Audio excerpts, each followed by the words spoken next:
The knife is like a symbol because it's so sharp that it can cut through so many obstacles. I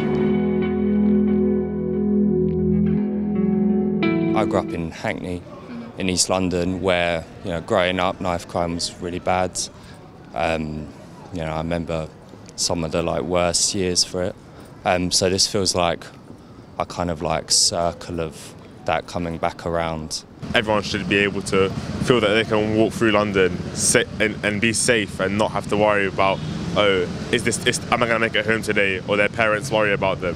As I see it, but this could be to do with publicity, but there seems to be a predominance of people of colour involved in knife crime.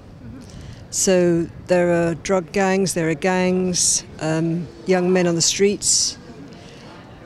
This is a massive societal problem, which has nothing to do with them. It's the way the society isolates them and marginalises them.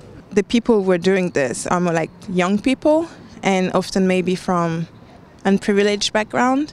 So I guess there is a big need for supporting the youth. There's a growing number of people who are living below the poverty line, and I think there's definitely a link there, and it's undeniable. There's also an independent part of it, and that's just to do with people carrying knives for their own safety because of the areas they live in, because of the sort of gang culture, if you will, and I think that's sort of independent of financial situations. I'm of the opinion that a lot of knife crimes happens because the children have internal knives in their hearts in as much as they haven't been loved. So they're like feral creatures, and so if you haven't been loved,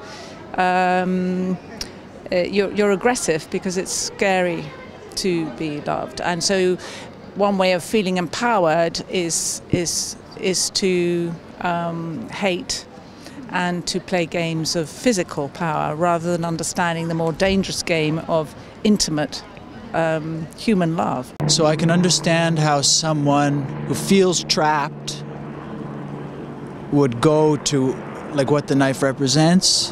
Like creativity and destruction are linked together, right? And I think humans have a deep need to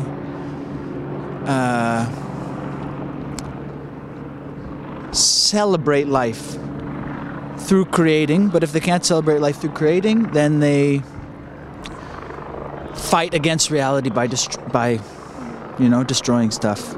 And the collateral damage, of course, is that people get hurt, innocent people. If you look at the statistics for the ways in which youth clubs and youth support has been slashed, there's far less available now for these young people to do. And I'm not saying that playing ping pong in the village hall is a solution to much, but it does make it possible for youth workers to support these young people. And in fact, SOAS is working with some young people who've been excluded from school, and they find the kids really like it. They find it supportive, it improves their self-image, and it allows them to stop seeing themselves as a statistic. Community education, those things are kind of crucial to dealing with these sorts of issues. Is a schooling context working well for young people?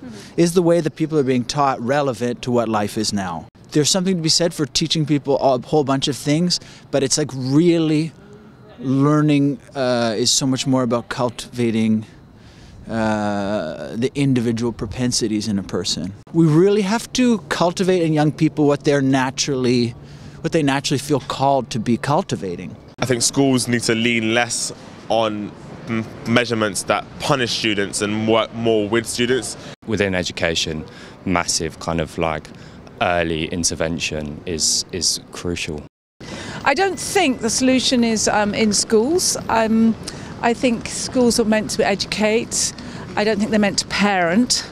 And I think teachers have an enormous weight already, They're asked to be social workers, counsellors. Teachers have been on the kind of front line of this for so long. They need the support from government. Funding cuts cause very real, immediate negative responses. The gap between young and old people, as people feel, is getting worse and worse because people feel like our lives have been completely different, and old people don't understand young people. So I think mentoring could be a good way at a community level. It's a way to show the young people living in poor area that there's something else and that they don't really have to go that route. Young people working with young people, you know, as a mentor, could be a way to reduce youth crime. Growing up, I never felt like community support had any respect from young people. They were kind of dismissed quite easily, but definitely greater dialogue between community and police officers. You know, the idea that you would know a neighbourhood police officer's name is kind of unthinkable now. Of course, you don't want to have an increased police presence on the streets to have people feeling like they should be scared on their own streets. But if the people who are carrying these knives actually are made to be more afraid of the consequences of carrying a knife if they're caught by police, then that is going to have a massive impact as well. A lot of people we're seeing getting stabbed, and you're hearing all this terrible news, but you're not actually hearing a lot about people being arrested for it. We have to make the government spend money and provide the resources and the people to support these young people through their school life and their young adulthood. There are all sorts of charities trying to do things, but perhaps I would say more money in youth clubs. And I know in one of the boroughs they had, you know, taken all the money out of youth clubs. So I think it's a huge area of investment is youth clubs, and that would be a simple solution. Whenever there's an obstacle, there's an opportunity. As hard as it is to see it, I believe so much in our generation. It's like a snake shedding its skin. Like, we're just like shedding a lot of echoes of the way that it was for our parents and their grandparents and stuff, which got us to this point, but it just doesn't serve anymore. It's like what you guys are doing right now. It's like fostering a healthy, healing conversation among us.